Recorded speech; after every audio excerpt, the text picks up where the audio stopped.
रूपांतरण और प्रासंगिक दृश्यों का सहारा लिया गया है। दर्शक ये ध्यान रखें।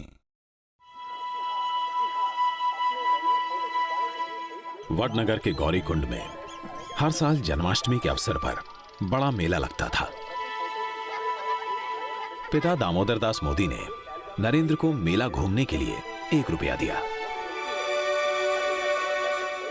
उस वक्त देश के कई हिस्सों में भीषण बाढ़ आई थी।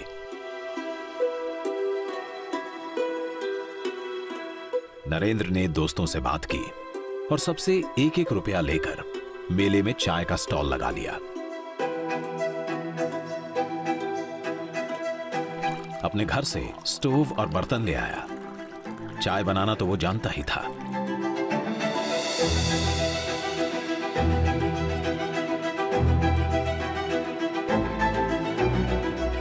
इससे जमा हुए पैसे उसने बाढ़ पीड़ितों की सहायता के लिए दे दिए।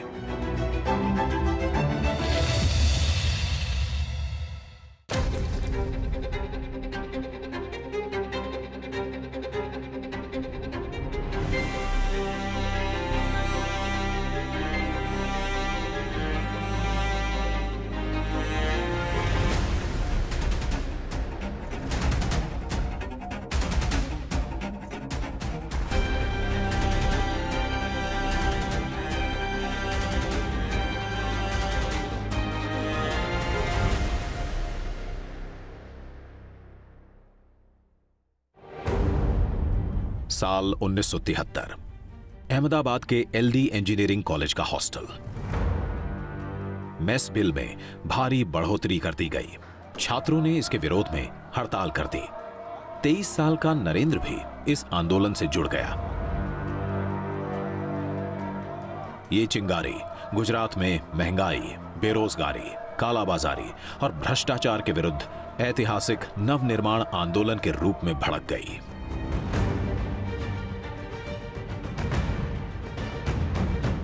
खास तौर पर युवाओं ने यूनिवर्सिटी में यह आंदोलन का केंद्र बना दिया। उस वक्त स्लोगन था, अगर सच के नाम बगावत है तो समझो हम सब बागी है। जयप्रकाश नारायण जिंदाबाद, संपूर्ण क्रांति जिंदाबाद। नवनिर्माण आंदोलन ने गुजरात में चिमनभाई पटेल की कांग्रेसी सरकार को उखाड़ फेंका। इंदिरा सरकार तक हिल गई। नवनिर्माण के बाद चुनाव हुआ तो पहली बार गैर कांग्रेसी सरकार बनी। जनता मोर्चा बना, बाबूभाई जसभाई पटेल मुख्यमंत्री बने। जल्द ही एक और बड़ा राजनीतिक भूकंप आने वाला था। 12 जून 1975 इलाहाबाद हाईकोर्ट के जज जस्टिस जगमोहन लाल सिन्हा ने इंदिरा गांधी के रायबरेली से सांसद के तौर पर हुए चुनाव को रद्द कर दिया। इंदिरा गांधी 1971 में हुए चुनाव में सरकारी तंत्र का दुरुपयोग करने की दोषी पाई गईं। इलाहाबाद हाईकोर्ट के फैसले को इंदिरा ने सुप्रीम कोर्ट में चुनौती दी। देश की सबसे बड़ी अदालत से भी उन्हें खास राहत नहीं मिली। 25 जून 1975 की रात इंदिरा गांधी ने पूरे देश में इमरजेंसी लगा दी। भाइयों और बहनों, राष्ट्रपति जी ने आपातकाल की घोषणा की है। राष्ट्र की अखंडता के लिए कठोर कार्रवाई करना जरूरी है। मैं आपको ये विश्वास दिलाना चाहती हूँ कि इस नए आपातकाल की घोषणा से कानून प्रिय नागरिकों के अधिकारों पर किसी प्रकार से असर नहीं पड़ेगा और नागरिकों के मौलिक अधिकार छीन लिए गए। प्रेस पर सेंसरशिप लाद दी गई। अखबारों को सरकार के खिलाफ एक भी शब्द लिखने का अधिकार नहीं था। उस वक्त टीवी नहीं था, ज्यादातर प्रिंटिंग प्रेस था, उसके माध्यम से मीडिया चलता था। तो शाम को आपका जो न्यूज़पेपर बना हो वो पुलिस स्टेशन में दिखाना पड़ता था। उसमें से अगर इंदिरा गांधी के खिलाफ कुछ है तो निकालना पड़ता था, कांग्रेस के खिलाफ कुछ है तो निकालना पड़ता था। विपक्ष के बड़े नेताओं के साथ लाखों की तादाद में आम लोग गिरफ्तार किए गए। 25 जून 1975 का दिन भारत के इतिहास में एक कलंक दिन के रूप में याद किया जाएगा। इमरजेंसी के काले दौर में 25 साल का युवा नरेंद्र भी लोकतंत्र बचाने की लड़ाई में शामिल हुआ। पुलिस नरेंद्र को ढूंढ रही थी। लेकिन कभी साधु तो कभी सरदार बनकर वो लगातार अपना काम करता रहा।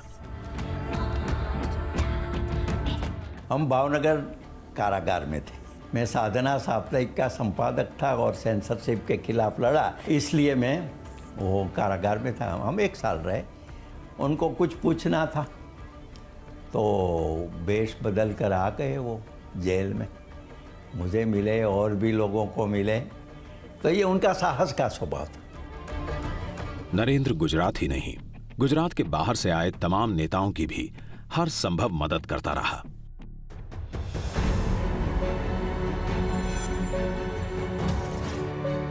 गुप्त बैठक आयोजित करने से लेकर जरूरी दस्तावेज और प्रतिबंधित पत्र पत्रिकाएं सुरक्षित जगह पहुंचाने तक।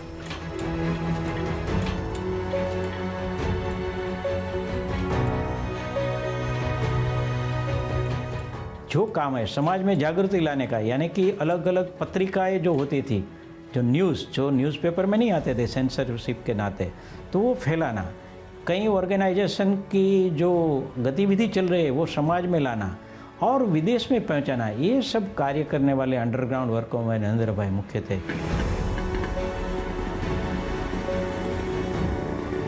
मीटिंग की सिस्टम कैसी थी? बिफोर सनराइज हमें वहाँ पहुँचना, आफ्टर द सनसेट सबको निकलना। तो मीटिंग पूरी हो गई और हम सब निकले। माने नरेंद्र भाई हमसे आगे थे, मैं बाकी के लोगों के साथ एक पुरानी गाड़ी में था और आगे पुलिस खड़ी थी। मैं तो घबरा गया। उन्होंने भी देखा कि पुलिस है। वो तो बड़े चालाक होशियार, उन्होंने राइट सिग्नल दिखाया और फिर लेफ्ट बताया। तो मैं घबरा गया कि ये कैसा है, मगर फिर कि मैं राइट को जाता हूँ, आपको लेफ्ट में जाना है। आपातकाल में पिता दामोदर दास मोदी नरेंद्र को लेकर बहुत चिंतित थे। पता नहीं बेटा कहाँ है, किस हाल में है। वे किसी भी तरह नरेंद्र से मिलना चाहते थे। छोटे भाई पंकज ने नरेंद्र से संपर्क किया। नरेंद्र भेष बदलकर छिपते छिपाते अपने मामा के घर अहमदाबाद के दाणी लीमड़ा इलाके पहुंचा, जहां उसने पिता और भाई को बुला लिया था। पिता नरेंद्र की वेशभूषा देखकर दंग रह गए। आपातकाल के खिलाफ लड़ाई में नरेंद्र की भूमिका को जाना तो गर्व की अनुभूति हुई।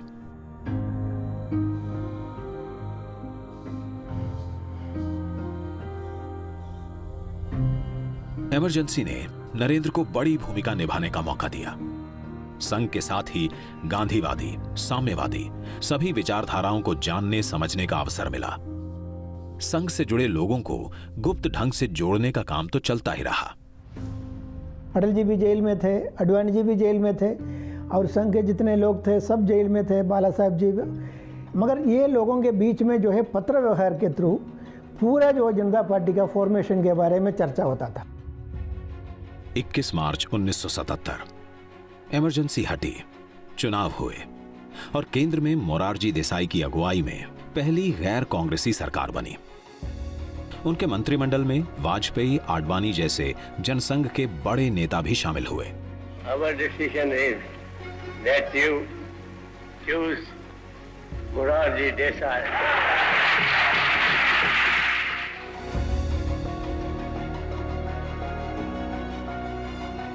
देश में नए राजनीतिक समीकरण बने।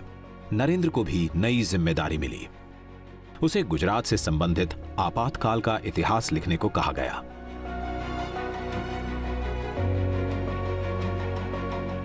नरेंद्र ने पुस्तक लिखी, संघर्ष मां गुजरात। तो इमरजेंसी में पूरा कार्य संघर्ष में कैसे चला, इसमें वेश बदल करना, अंडरग्राउंड लोगों को संपर्क रखना, कब कौन कहाँ सत्याग्रह करेगा और जेल में जाएगा, ऐसे अंडरग्राउंड नेताओं की जो बैठक होती थी उनकी भी व्यवस्था करना, ऐसे सब व्यवस्थाओं में नरेंद्र भाई का रोल एक बड़ा था, जो हम संघर्ष में गुजरात वो पुस्तक में काफ़ी कुछ पढ़ सकते हैं। 27 साल के नरेंद्र की पुस्तक का लोकार्पण मुख्यमंत्री बाबूभाई जसभाई पटेल ने किया। ये पुस्तक भारतीय लोकतंत्र के सबसे अंधेरे काल का चमकदार दस्तावेज बन गई। पुस्तक इतनी लोकप्रिय हुई कि इसका हिंदी अनुवाद आपातकाल में गुजरात नाम से प्रकाशित हुआ। भूमिकाएं, स्थान बदलते रहे, अविरल। इमरजेंसी के बाद नरेंद्र का दिल्ली आना जाना लगा रहा। संरक्षक की भूमिका निभाते आ रहे वकील साहब नरेंद्र को तराशते रहे। वकील साहब की सलाह मानते हुए मोदी ने दिल्ली यूनिवर्सिटी से 1978 में बीए किया। मोदी जी वकील साहब के मानस पुत्र थे। वकील साहब के स्मरण में ही पूरा संस्कार धाम खड़ा है, जिसे लक्ष्मण ज्ञानपीठ के नाम से हम जानते हैं। 11 अगस्त 1989 दोपहर 3:15 बजे गुजरात के मोरबी में मच्छू नदी पर बना बांध तेज बारिश से टूट गया। कुछ ही देर में बाढ़ के प्रकोप से 15,000 से अधिक लोगों की जान चली गई। शहर शमशान बन गया। लाशों के कारण महामारी फैलने का खतरा बढ़ गया। इस त्रासदी की जानकारी पाते ही मोदी फटाफट मोरबी पहुंचे। संघ के स्वयं सेवकों के साथ मिलकर बाढ़ पीड़ितों की सहायता की। घर घर में जाके उसका कीचड़ कादव निकालना, इतना ही जो मृतदेह उनका अंतिम संस्कार करना। नरेंद्र भाई भी उसमें हमारे वकील साहब की सूचना से तुरंत पहले ही वीक में आ गए। मोरबी के बाढ़ पीड़ितों के लिए राजकोट में राहत शिविर लगाए गए और इन शिविरों में सबका ध्यान रखा गया। यहां मुस्लिम परिवार बड़ी तादाद में थे, जिनके लिए रमजान के महीने में सहरी तक की व्यवस्था की गई।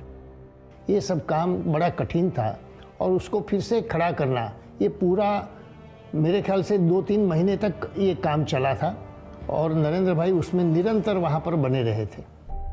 मोरबी की घटना के 2 हफ्ते पहले ही मोरारजी देसाई की जगह चौधरी चरण सिंह ने पीएम की कुर्सी संभाली, लेकिन उनकी सरकार भी 6 महीने के अंदर गिर गई। जनता मोर्चा का प्रयोग 3 साल में धराशायी हुआ और जनवरी 1980 में हुए चुनावों में इंदिरा गांधी ने सत्ता में वापसी की। 6 अप्रैल 1980 जनसंघ से जुड़े नेताओं ने भारतीय जनता पार्टी का गठन किया। अटल जी ने घोषणा की, भारतीय जनता पार्टी बनी। पहला अधिवेशन मुंबई में हुआ।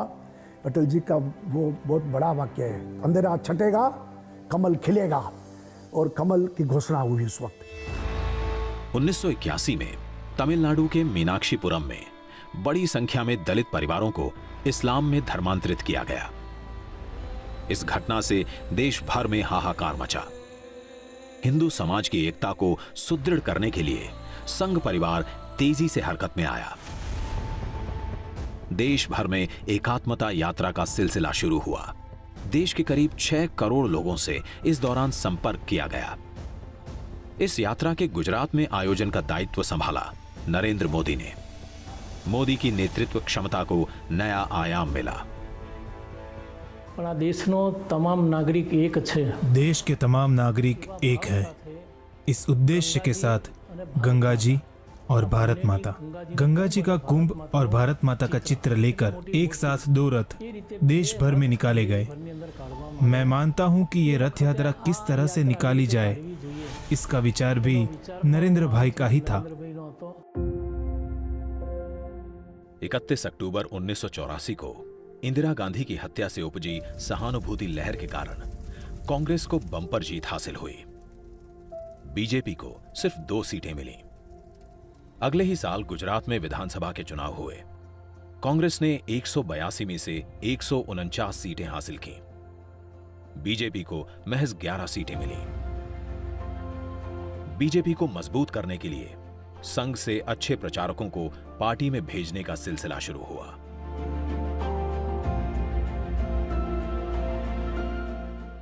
दिसंबर 1986 आरएसएस के तत्कालीन सरसंघ चालक बाला साहब देवरस के निर्देश पर नरेंद्र मोदी भारतीय जनता पार्टी में भेजे गए। 1.5 दशक से संघ के कार्य को विस्तार देने में लगे मोदी नए रास्ते पर निकल रहे थे। हृदय के उद्गार कविता में बह निकले। मां, मैं जानता हूं इस शरीर को अब एक नए रंगमंच पर ले जाना है। नए रंगमंच के अनुरूप इसकी साज सज्जा करनी है। मन, बुद्धि, हृदय, शरीर के इन सब अंगों को अब इस नए रंगमंच के अनुरूप ढालना है। He used to write it as a letter. अपने दिल में क्या उनकी उत्तेजनाएं हैं वो जगत जननी से बताते थे। उनको लगता है कि चाहे कितनी भी अंधेरी रात क्यों ना हो, चाहे कितनी भी मुश्किलात क्यों ना हो, वो माँ उनका हाथ पकड़कर उस मुश्किलात की घड़ी से उनको बाहर निकालेगी। संघ से बीजेपी में आते ही मोदी के सामने एक बड़ी चुनौती 1987 में आई, जिसे उन्होंने अवसर में बदल दिया। अहमदाबाद नगर निगम का चुनाव था। रणनीति और प्रचार की जिम्मेदारी खुद मोदी ने संभाली। नारा दिया, बस હવે तो भाजप। उस टाइम नरेंद्र भाई मोदी ने ये स्लोगन दिया था, बस अब भाजपा। उस टाइम पे जो स्लोगन बने, जिस स्लोगन ने एक बहुत बड़ा अहम रोल प्ले किया बीजेपी को ऊपर उठाने का देश की पॉलिटिक्स में, इलेक्टोरल पॉलिटिक्स में, वो स्लोगन्स का जो कॉइनर थे उसके, वो ज्यादातर नरेंद्र भाई थे। अहमदाबाद नगर निगम चुनावों में बड़ी जीत के बाद नरेंद्र मोदी को गुजरात बीजेपी का संगठन मंत्री बना दिया गया। मोदी ने गुजरात में बीजेपी की जड़ें मजबूत करने के लिए यात्रा की रणनीति का सहारा लिया। किसानों के मुद्दों को लेकर 1987 में न्याय यात्रा, तो आदिवासी इलाकों को केंद्र में रखते हुए 1988 में लोक शक्ति यात्रा। तो जो प्रश्न, जो समस्या लोगों को पीड़ित करती थी, इस समस्या को लेके समस्या को हल कैसे किया जाए, उनका सुझाव देते हुए गुजरात में विविध क्षेत्रों में यात्रा हुई और इसी यात्रा से लोग जुड़ते गए।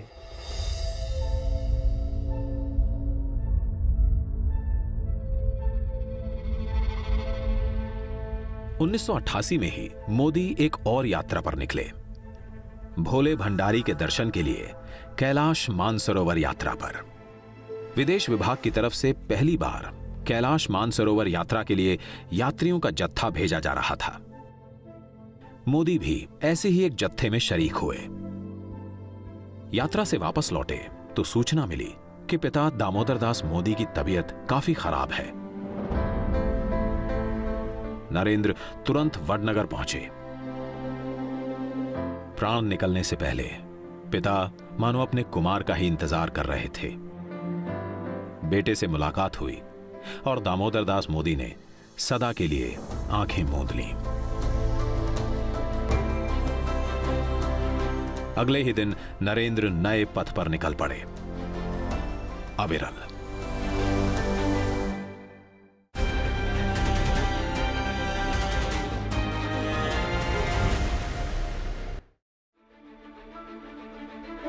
बोफोर्स घोटाले के साए में 1989 के लोकसभा चुनाव हुए। गुजरात में जनता दल के साथ मिलकर बीजेपी ने चुनाव लड़ा। मोदी को अपनी रणनीतिक कुशलता दिखाने का बड़ा मौका मिला। गठबंधन के तहत गुजरात में जिन 12 सीटों पर बीजेपी चुनाव लड़ी, उन सभी सीटों पर बीजेपी की जीत हुई। मोदी का सिक्का और जमा। कि मोदी जी का काम करने का तरीका वो अपने आप में एक अनूठा है। काम कुछ भी हो, उसका पूरा आयोजन करना और आयोजन को एक बार चकास लेना, उसके बाद अमल में लाना। तो ये प्लानिंग करके किसी काम को अंजाम देने की जो उनकी पद्धति है, उसी में ही इनकी सफलता का राज है। 1989 के लोकसभा चुनावों ने बीजेपी को ताकत दी। पार्टी ने सोमनाथ से अयोध्या तक रथ यात्रा का फैसला किया। रथ यात्रा की पूरी प्लानिंग मोदी के जिम्मे रही, जो गुजरात में पहले ही कई सफल यात्राएं आयोजित कर चुके थे। सोमनाथ से अयोध्या की यात्रा बीजेपी के लिए काफी महत्वपूर्ण रहने वाली थी। आजादी के तुरंत बाद सरदार पटेल की प्रेरणा से सोमनाथ मंदिर का पुनर्निर्माण हुआ था। बीजेपी अपनी अगुवाई में भगवान श्री राम की जन्मभूमि अयोध्या में मंदिर निर्माण कराना चाह रही थी। रामलला के जन्म स्थान की उस जगह जहां के प्राचीन मंदिर को बाबर के सेनापति मीर बाकी ने तोड़कर बाबरी मस्जिद बनवा दी थी। रथ यात्रा के जरिए बीजेपी राम मंदिर के लिए जन समर्थन जुटाने की तैयारी कर रही थी। पार्टी का अपना जनाधार बढ़ना स्वाभाविक था। आडवाणी की यात्रा अपनी मंजिल तक पहुंच नहीं पाई, लेकिन साल भर बाद मोदी खुद एक बड़ी यात्रा पर निकले। बीजेपी के तत्कालीन राष्ट्रीय अध्यक्ष मुरली मनोहर जोशी के साथ उन्होंने कन्याकुमारी से यात्रा की शुरुआत की। इसे नाम दिया एकता यात्रा का। हमारी मांगे हैं 3, धारा 370 हटाओ, आतंकवाद मिटाओ, भारत देश बचाओ। उस वक्त कश्मीर में पंडितों की हत्या, उनकी बहु बेटियों के साथ बलात्कार, पलायन जारी था। घाटी में पाकिस्तान प्रायोजित आतंकवाद के खिलाफ पूरे देश को जगाने के उद्देश्य से थी मोदी की ये यात्रा। जिद ये कि जान रहे या जाए, श्रीनगर के लाल चौक पर तिरंगा फहरा कर रहेंगे। लाल चौक में पोस्टर्स लगाएं, दीवारों पे लिखा है, जिसने अपनी मां का दूध पिया हो वो श्रीनगर के लाल चौक में आए, आकर के भारत का तिरंगा झंडा फहराएं, और अगर वो जिंदा वापस जाएगा तो आतंकवादी से इनाम देंगे। आतंकवादी कान खोल करके सुन ले।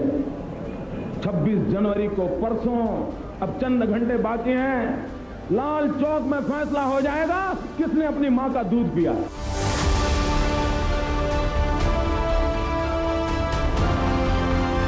आतंकवादियों की धमकियों के बावजूद 26 जनवरी 1992 को लाल चौक पर तिरंगा फहराया गया। तो माहौल इतना भावुक था देश के लिए, एकता के लिए, कि मरने के लिए हम सब कार्यकर्ता एकदम जुस्सा में था।